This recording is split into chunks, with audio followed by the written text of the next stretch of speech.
अस्सलाम वालेकुम and welcome to नया दौर। मैं हूं हसन इफ्तिखार। प्रोग्राम का नाम है आपका हल्का नाज़ी। जैसे कि आप जानते हैं कि हम पिछले हफ्ते से 2-3 से जो है सेंट्रल पंजाब की बेल्ट में हैं। हम अभी तक साहिवाल, उकाड़ा और पाकपतन और कसूर की डिस्ट्रिक्ट्स जो हैं 4 वो कवर कर चुके हैं। इन 4 डिस्ट्रिक्ट्स की 13 कौमी असेंबली की सीट्स थी। 11 कौमी असेंबली की सीट्स इनमें से मुस्लिम लीग नून के पास हैं। अब हम उसके बाद आगे में हैं लाहौर डिस्ट्रिक्ट के अंदर।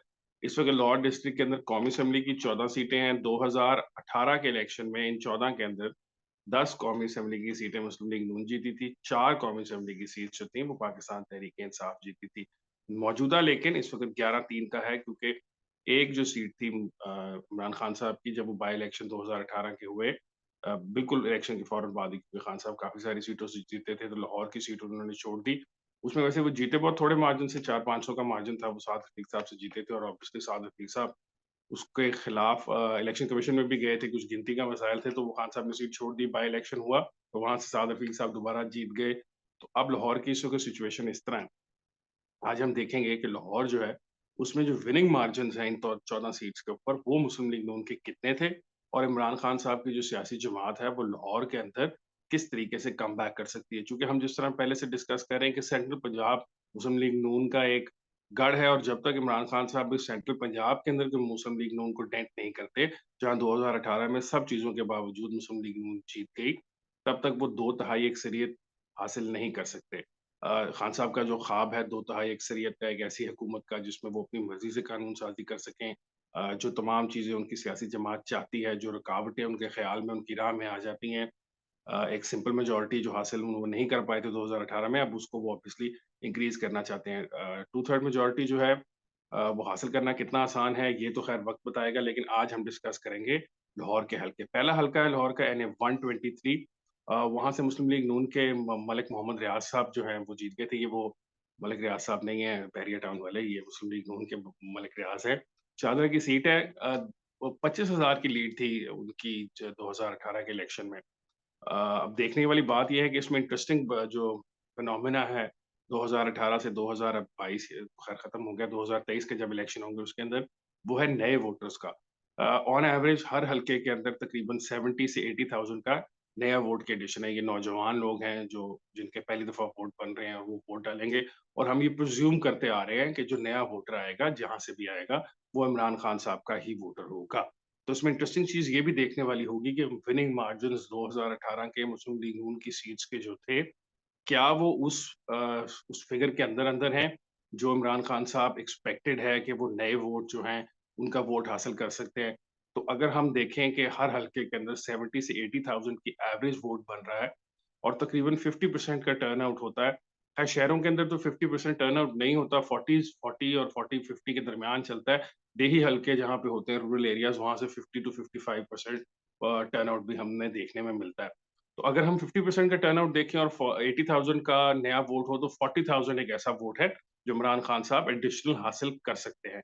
इवन दो ये प्रिजम्पशन बड़ी बेसिक है कि सारे के सारे जो नए वोट बनेंगे वो इमरान खान साहब की तरफ ही जाएँगे। बहुत सारे ऑब्वियसली मुस्लिम लीग नून के घरों के अंदर भी वोट होंगे, तो क्या वो खान साहब की तरफ चले जाएँगे या वो अपनी सियासी जमात के साथ रहेंगे, ये तो आने वाला वक़्त ही बताएगा। लेकिन चूँकि हम अभी असम्पशन्स के ऊपर काम कर रहे हैं, तो इस वक़्त हम ये अज़्यूम कर रहे हैं कि मुस्लिम लीग नून जो है, उसको नौजवान वोटर या जो नया वोटर है, वो कोई इतना ज़्यादा खुश होकर नहीं वोट डालने जाएगा, और नौजवान वोटर के लिए पाकिस्तान तहरीक-ए-इंसाफ ही अट्रैक्टिव है। तो उसको मद्देनज़र रखते हुए मलिक मोहम्मद रियाज़ साहब जो हैं, वो 25,000 वोटों की लीड से जीते हुए हैं।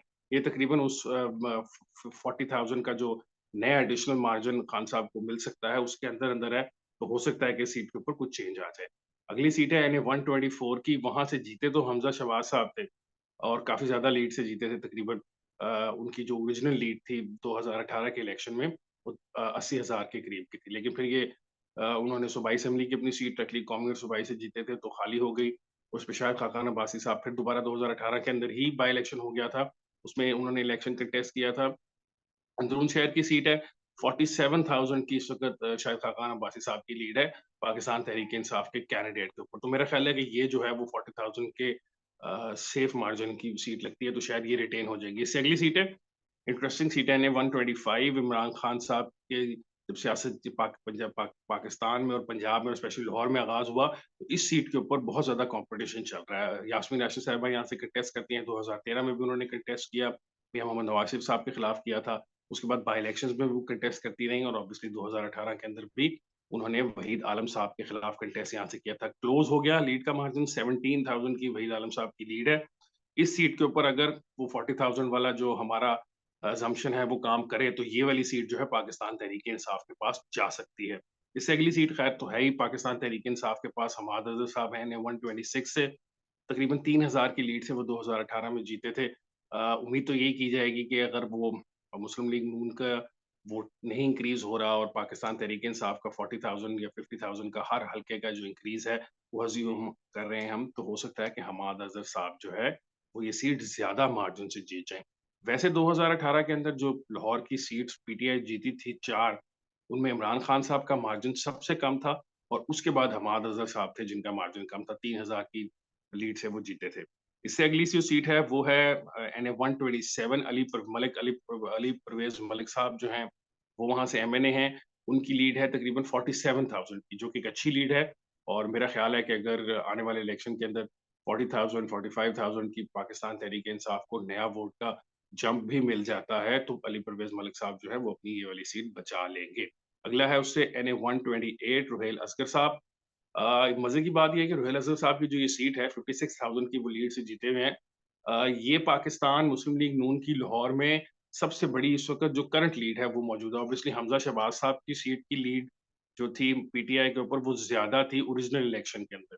लेकिन बाय इलेक्शन जब हुआ तो वो लीड कम होकर 47,000 तक आ गई। लेकिन रुहेल असगर साहब जो हैं उनकी लीड 56,000 की है और रुहेल असगर साहब बड़े पुराने सियासतदान हैं। बहुत अरसे से सियासत कर रहे हैं इस हलके के अंदर भी और हलके के अंदर एक तो उनकी सियासी जमात की वजह से भी उनका वोट काफ़ी है और उनकी अपनी पर्सनल जो वोट बैंक है, वो भी बहुत ज़्यादा है। तो मैं ये एक्सपेक्ट कर रहा हूँ कि अगर इलेक्शन होता है 2023 के अंदर पहले 2, 4, 5 महीनों के अंदर, तो ये वाली जो है ना 128 की सीट है, ये मुस्लिम लीग नून रिटेन करती हुई ही नज़र आ रही है। इससे अगला है एनए 129 सरदार याद सादिक साहब हैं, 9,000 की लीड थी। अ, वैसे उस वक़्त वो कंटेस्ट वलीम खान साहब के साथ कर रहे थे। इससे पहले भी जो इस हलके के अंदर क्लोज़ कॉम्पिटिशन याद सादिक साहब का होता रहा है, वलीम खान साहब के साथ ही होता रहा है, लेकिन अब वलीम खान साहब जो हैं, वो पाकिस्तान तहरीक-ए-इंसाफ छोड़कर मुस्लिम लीग नून में आ गए हुए हैं। तो क्या आने वाले इलेक्शन के अंदर इस सीट के ऊपर सॉरी, क्या आने वाले इलेक्शन में इस सीट के ऊपर पाकिस्तान तहरीक-ए-इंसाफ एक स्ट्रॉन्ग कैंडिडेट खड़ा कर सकेगी, जो कि सरदार याद सादिक साहब का मुकाबला कर सकेंगे? याद सादिक साहब भी इस इलाके के पुराने रहने वाले हैं, उनका भी अपना सियासी जमात के अलावा भी वोट बैंक मौजूद है। और जब हमने एक दफ़ा पहले भी हल्का कवर किया था और ये इसके बारे में बात की थी, जब सूबाई हल्के के अंदर चूँकि इसका एक सूबाई हल्का जो है, इस कौमी असेंबली के नीचे वाला, वो अभी जुलाई के अंदर होने वाले बाय इलेक्शंस के अंदर मुस्लिम लीग नून हार गई थी पाकिस्तान तहरीक-ए-इंसाफ से। तो जब हमने वो डिस्कस किया था, तो तब हमने तब ये बात की थी कि सरदार याद सादिक साहब जो है, उन्होंने अपनी सियासत का आगाज़ तो पाकिस्तान तहरीक-ए-इंसाफ से ही किया था। लेकिन उसके बाद से लेकर अभी तक वो अनडिफीटेबल है, उनको अभी तक कोई शिकस्त नहीं हुई किसी भी इलेक्शन में। तो ये इंटरेस्टिंग बात है इवन दो उनकी 9,000 की लीड है और ट्रेडिशनल विज़डम तो यही कहती है कि अगर इमरान खान साहब के वोट जिस हिसाब से हम एक्सपेक्ट कर रहे हैं कि बढ़ेंगे, तो शायद इस हल्के में याद सादिक साहब के लिए मुश्किलात का सामना हो सकता है। लेकिन फिर हम दोबारा वही बात आपको बता रहे हैं कि याद सादिक साहब आज तक अपने इस हल्के से कभी इलेक्शन नहीं हारे जब से उन्होंने अपनी सियासत का आगाज़ किया है। तो ख़ैर there is always a first for everything, तो हो सकता है कि आने वाले इलेक्शन 2023 के अंदर ऐसा हो जाए कि ये वाली सीट एनए 129 जो है वो पाकिस्तान तहरीक-ए-इंसाफ के पास चली जाए। अगला है एनए 130 शफ़कत महमूद साहब पीटीआई के एमएनए हैं। लाहौर में सबसे ज़्यादा जो पीटीआई की लीड थी या लीड है इस वक़्त मौजूद, वो शफ़कत महमूद साहब की है। 23,000 की लीड से वो जीते थे। ये इंटरेस्टिंग बात है कि मुस्लिम लीग नून की जो एवरेज लीड थी या एवरेज वोट्स का डिफ़रेंस था पाकिस्तान तहरीक-ए-इंसाफ से 2018 में, वो तमाम 14 हलकों की अगर हम एवरेज निकालें तो वो तकरीबन 25,000 की एवरेज बनती है।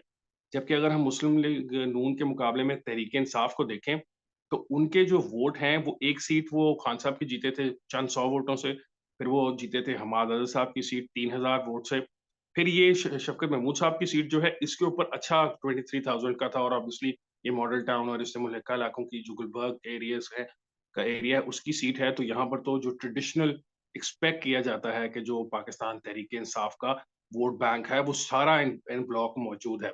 23 की ये है और इसके बाद जो आखिरी सीट जीती थी पाकिस्तान तहरीक-ए-इंसाफ लाहौर से जिसके बारे में हम बाद में बात करेंगे, उसमें भी 9,000 की लीड थी। तो अगर ये आप एवरेज देखें तो ये बहुत कम बनती है विनिंग मार्जिन्स के हिसाब से। इससे अगला जो हल्का है वो है NA 131। शाद रफीक साहब मौजूदा यहाँ से MNA हैं, 10,000 की उनकी लीड है। उन्होंने हुमायूं अख्तर साहब को हराया था बाई इलेक्शन के अंदर। लेकिन जब ओरिजिनल इलेक्शन हुआ था तो साद रफीक साहब ये सीट कौमी असेंबली की हार गए थे इमरान खान साहब से, चंद 100 वोटों का फ़र्क था। साद रफीक साहब उसके बारे में इलेक्शन कमीशन भी गए थे और उनका ख़्याल था कि शायद गिनती के अंदर कोई मसला हुआ है, और उनका वो तो यही कहते रहे कि वो जीते हुए हैं और उनको जानकर हराया गया। लेकिन ख़ैर जब खान साहब ने ये सीट रखी ही नहीं तो बाय इलेक्शन हो गया और फिर साद रफीक साहब दोबारा जीत गए वहाँ से। इससे अगली सीट है NA 132, शहबाज शरीफ साहब वहाँ से MNA हैं, 47,000 की उनकी लीड है। लाहौर का ये नया हल्का बना था। इसको आप ये समझ सकते हैं कि ये लाहौर का जो पेरिफेरल इलाका है, आखिरी जो बाउंड्रीज़ हैं इलाके की, कसूर के साथ मिलता है एक तरफ से, दूसरी तरफ से इंडियन बॉर्डर को टच करता है। 47,000 की लीड है। मुझे नहीं लगता कि शहबाज शरीफ साहब का ये जो हल्का है, यहाँ पे वो हारेंगे या ऐसा कोई चांस हो सकता है, क्योंकि वहाँ पे जो लोकल पाकिस्तान तहरीक-ए-इंसाफ की जो टिकट एलोकेशन है, वो जिसको भी दी जाएगी, ऐसा कोई शख्स नज़र नहीं आता, जो लोकली इतना स्ट्रॉन्ग हो कि उसके अंदर जब इमरान खान साहब का वोट बैंक ऐड हो जाए, तो उसका वोट इतना जंप कर जाए कि वो ये 47,000 की जो शहबाज शरीफ साहब की लीड है, इसको टच कर सके। यानी 133 है, इसके बाद शाइस्ता परवेज़ मलिक साहिबा जो हैं, वो यहाँ से MNA हैं। ये वाला जो हल्का है 2021 के अंदर बाय इलेक्शन हुआ था, उसमें पाकिस्तान तहरीक-ए-इंसाफ ने हिस्सा नहीं लिया था, जिसमें शाइस्ता परवेज़ मलिक साहिबा जीती थी। इससे पहले उनके हस्बैंड परवेज़ मलिक साहब मरहूम जो हैं, वो यहाँ से MNA थे, फिर उनकी वफ़ात के बाद ये सीट जब खाली हुई, तो शाइस्ता परवेज़ यहाँ आ गईं। शाइस्ता वैसे खुद भी उस वक़्त जो थीं, कौमी असेंबली की मेंबर थीं, रिज़र्व सीट्स के ऊपर ख़वातीन की, लेकिन फिर भी उन्होंने सोचा कि आके इलेक्शन लड़ते हैं। क्लोज़ कॉम्पिटिशन 14,000 की लीड से वो पाकिस्तान तहरीक-ए-इंसाफ से जीती थी, 34,000 के आस-पास, 36,000 के आस-पास बाय इलेक्शन में वोट हुआ था। मेरा अपना ये ख़्याल है कि ये हल्का भी पाकिस्तान तहरीक-ए-इंसाफ का आने वाले इलेक्शन के अंदर एक स्ट्रॉन्ग होल्ड साबित होगा। यहाँ पे ओरिजिनली जो थी पाकिस्तान तहरीक-ए-इंसाफ, जब परवेज़ मलिक साहब इलेक्शन लड़ रहे थे, तो जो उनके सेनेटर हैं इस वक़्त पंजाब के जो प्रेज़िडेंट भी थे, वो यहाँ से हारे थे। लेकिन आने वाले इलेक्शन में 2023 के अंदर ये एक वीक लिंक हल्का है मुस्लिम लीग नून के लिए। अभी यहाँ जो बाय इलेक्शन हुए हैं 2022 जुलाई के सूबाई असेंबली के, तो इसके नीचे की भी जो सूबाई असेंबली की एक सीट है, वो पाकिस्तान तहरीक-ए-इंसाफ जीत गई थी। तो आने वाले दिनों में यहाँ पर मुस्लिम लीग नून को एक डेंट पड़ सकता है। हालाँकि इस कौमी असेंबली के हल्के के अंदर ग्रीन टाउन और इससे मुल्हिका बहुत सारे ऐसे इलाके हैं, जो एक ज़माने में मुस्लिम लीग नून का बहुत ज़्यादा स्ट्रेंथ समझी जाती थी। जहाज चौधरी साहब ने बहुत कोशिश की यहाँ से कौमी असेंबली की सीट निकालने की, 2018 के अंदर वो परवेज़ मलिक साहब से हार गए थे और उसके बाद ऑब्वियसली वो सेनेटर बन गए हुए हैं। लेकिन आने वाले इलेक्शन के अंदर 2023 के अंदर ये एक ऐसी सीट होगी जो रिगार्डलेस ऑफ द 40,000 या 50,000 की जो हम बात कर रहे थे, न्यू एडिशन ऑफ वोट की, उसको अगर हम साइड पर भी 1 मिनट के लिए रख दें, तब भी ये वाली जो सीट है इसके ऊपर एक कॉम्पिटिशन अच्छा देखने में नज़र आएगा। डेमोग्राफिक कुछ इस तरह की है, इसके अंदर कुछ पॉश एरियाज़ भी आते हैं, जौहर टाउन के कुछ एरियाज़ आ रहे हैं, उस इसी तरह लेकिन जो इंटरेस्टिंग बात हमने अभी देखी 2022 के बाय इलेक्शन में, वो ये है कि जो स्ट्रेंथ थी या स्ट्रॉन्ग होल्ड्स थे मुस्लिम लीग नून के इस हल्के के अंदर, ग्रीन टाउन और उससे मुल्हिका जो इलाके थे, उसके अंदर भी पाकिस्तान तहरीक-ए-इंसाफ जो है, वो डेंट करती हुई पहुँच गई है। इससे अगला हल्का यानी 134, राना मुबश्शिर साहब हैं, MNA मुस्लिम लीग नून की तरफ से 31,000 की उनकी लीड है। राना साहब पुराने सियासतदान हैं इस इलाके के। एक ज़माने में जब वो खुद इलेक्शन नहीं लड़ सकते थे, नाअहल थे, तो उनकी जो बेगम साहिबा थीं, वो भी यहाँ से MNA रही हैं। और जो लोकल उनकी धड़ेबंदी है, लोकल जो उनकी सियासत है, वो इस कदर स्ट्रॉन्ग ज़रूर है कि वो इलेक्शन के अंदर कवर करने का मार्जिन रखते हैं। 31,000 की उनकी लीड से वो जीते थे। मेरा अपना ये ख़्याल है कि अगर 2023 में इलेक्शन हो जाता है, तो इस हल्के के अंदर अगर पाकिस्तान तहरीक-ए-इंसाफ एक अच्छा स्ट्रॉन्ग कैंडिडेट लेकर आती है, राना मुबश्शिर का मुकाबला करने के लिए, तो इंटरेस्टिंग मैच पड़ेगा। लेकिन राना मुबश्शिर साहब जो है, वो इस हल्के के अंदर फ़ेवरेट हैं जीतने के लिए, तो आने वाले इलेक्शन के अंदर मुस्लिम लीग नून शायद इस सीट को दोबारा रिटेन कर ही लेगी। इससे अगला है NA 135, करामत खोकर साहब PTI के थे, वो जीत गए, 9,000 की उनकी लीड थी। अब ये इलाका जो है, ये जौहर टाउन और उससे मुल्हिका जो नई आबादियाँ बनी हैं, वेलेंशिया और इस किस्म की, उस पे ज़्यादा मुश्तमिल है और वहाँ पर जो वोट बैंक है, वो इमरान खान साहब का वोट बैंक है। तो मैं एक्सपेक्ट कर रहा हूँ कि ये 9,000 की लीड जो है, आने वाले इंतखाबात में 2023 में जब भी यहाँ इलेक्शन होता है, तो ये 9,000 की जो PTI की लीड है, इसमें इंक्रीज़ होता मुझे नज़र आ रहा है। Even though Khokhar versus Khokhar की फाइट है, खोखर जो हैं, वो दोनों खोखर सियासत के अंदर बहुत पुराने हैं। करामत खोखर साहब इससे पहले पाकिस्तान पीपल्स पार्टी के टिकट पर इलेक्शन लड़ते रहे हैं और ऑब्वियसली दूसरे खोखर्स जो हैं, वो मुस्लिम लीग नून के प्लेटफ़ॉर्म से इलेक्शन लड़ रहे हैं और लड़ते भी रहे हैं। लेकिन खोखर वर्सेस खोखर के अलावा यहाँ पर जो एज हासिल है पीटीआई को, वो यही है कि इलाके का जो डेमोग्राफिक है, वो इस तरह का है कि पाकिस्तान तहरीक-ए-इंसाफ यहाँ से जीत सकती है। आखिरी हलका लाहौर का है एनए 136 अफजल खोखर साहब वहाँ से एमएनए हैं, 44,000 की उनकी लीड है। ये लाहौर का जो हलका है, ये बिल्कुल लाहौर के आखिरी वाला जो हलका बनता है, इसके बाद ऑब्वियसली अगले हलके शुरू हो जाते हैं। इसके अंदर मेरा ख़्याल है कि अगर इलेक्शन हो जाता है, तो ये मुस्लिम लीग नून सीट रिटेन कर लेगी। तो इस वक़्त जो मौजूदा सूरत-ए-हाल है, उसके मुताबिक अगर हम 40,000 को वाला जो फ़िगर है, उसको भी मद्देनज़र रखें, इवन दो जिस तरह मैंने प्रोग्राम के शुरू में कहा था कि ये एक असम्पशन है कि 40% या 50% ऑफ द टोटल वोट जो नया बना है, वो सारा का सारा पाकिस्तान तहरीक-ए-इंसाफ में चला जाएगा। अभी जो सूबाई असेंबली के इलेक्शंस हुए, उनमें हमें ऐसा नहीं नज़र आया कि ये सारा वोट चला गया और उसमें एक और इंटरेस्टिंग फिनोमेना है क्योंकि हमारे पास डेमोग्राफिक तो होता नहीं कि वोटिंग जो हुई या जो वोट्स डाले गए, कास्ट किए गए, वो किस एज ग्रुप ने किस हद तक आके किए। यानी कि अगर 18 से लेकर 25 साल तक का जो एज ग्रुप है, उसका टर्नआउट कैसा था, 25 से आगे का टर्नआउट कैसा था और इस तरह सो एंड सो फॉर। तो हमारे पास इस तरह का डेटा अवेलेबल नहीं होता। लेकिन जो हम हिसाब कच्चा-पक्का जिस तरह हम कहते हैं, कर लेते हैं, उसके हिसाब से जो भी बाय इलेक्शंस हुए हैं सूबाई असेंबली के पंजाब के अंदर, उसके अंदर जो वोट नया था और सूबाई असेंबलियों के अंदर तकरीबन 40 से 50,000 का वोट था जो नया, वो सारा का सारा उस तरीके से वोट डालने के लिए नहीं आया या उस टर्नआउट के हिसाब से नहीं आया जिस तरह के एवरेज टर्नआउट था। तो फ़ील ऐसा होता है कि शायद ये वाला जो सेगमेंट है फर्स्ट टाइम वोटर्स वाला, इवन दो हम एक्सपेक्ट कर रहे हैं कि वो भी नॉर्मल जो टर्नआउट होगा उसके हिसाब से आकर वोट करेंगे। यानी कि अगर हल्के का टर्नआउट 50% है तो जो नया नौजवान वोटर आया है वो भी 50% of them will come out to vote. ऐसा नहीं होता देखा हमने पिछले बाय इलेक्शन के अंदर। आने वाले इलेक्शन के अंदर या खान साहब उनको इतना मोटिवेट कर लेते हैं कि वो जो सब लोग हैं, वो वोट डालने के लिए जो इनका वोट नया बना है वो जाएँ, तो ये एक देखने वाली बात होगी। इस वक़्त लाहौर 11-3 है और इससे पीछे जो हम कवर करते हुए आए हैं, मैं आपको रिकैप देता जाता हूँ। 13 सीट्स हम कवर कर चुके हैं पिछली डिस्ट्रिक्ट्स की, जिसमें साहिवाल, उकाड़ा, पाकपतन और कसूर है।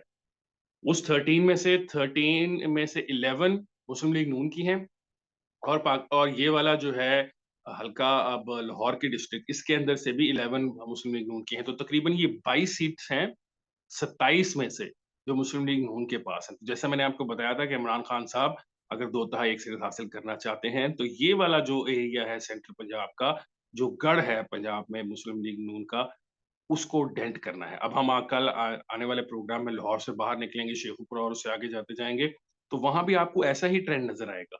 ये वो हैं जिसे हम कह सकते हैं कि ये लास्ट बेस्टियन्स हैं मुस्लिम लीग नून के। साउथ पंजाब के अंदर, नॉर्थ पंजाब के अंदर मुस्लिम लीग नून जो है उसको खैर साउथ पंजाब में तो मुस्लिम लीग नून का एक एक एक तरीके से इतना ज़्यादा होल्ड कभी रहा ही नहीं।